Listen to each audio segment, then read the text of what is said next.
அர்ஜுன் சம்பத்தோட இந்து மக்கள் கட்சியினுடைய பொதுச் செயலாளரா இருக்கிற செந்தில். அவர் பேரு முழு பேர் தெரியல. எனக்கு செந்தில்னு தெரியும். அந்த செந்திலு இது மாரி வந்து சங்கிகளோடு சேர்ந்து அந்த இடத்த வந்து போலி பத்திரங்கள கிரியேட் பண்ணி, அங்க வந்து அவங்க அந்த இடத்த ஆட்டைய போட முயற்சி பண்ணாங்க. அப்படி முயற்சி பண்ணும்பொழுது, இது வந்து விடுதலை சிறுத்தைகள் அங்க எதிரா இருக்கிறாங்க. அந்த உரிமையாளருக்கு சப்போர்ட்டா இருக்கிறாங்க. இவ இவருடைய வந்து அந்த அபகரிக்கிற நோக்கம் வந்து அதனால தடைபடுது. இந்த மூர்த்தி இருக்கானே, இந்த மூர்த்தியுடைய ஆட்கள் மேல எஃப்ஐஆர் விழுந்துருது. அவங்க கம்ப்ளைண்ட் பண்ணிடுறாங்க. உரிமையாளர்கள் கம்ப்ளைண்ட் பண்ணிடுறாங்க. எஃப்ஐஆர் விழுந்துருது.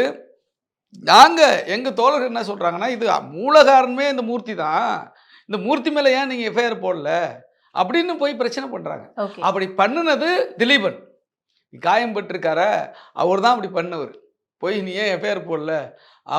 அவன் தானே முக்கியமான காரணம். அவன் தானே ஆக்கிரமிப்பு பண்றான். அவன் தானே போலி ஆவணங்கள கிரியேட் பண்ணான்."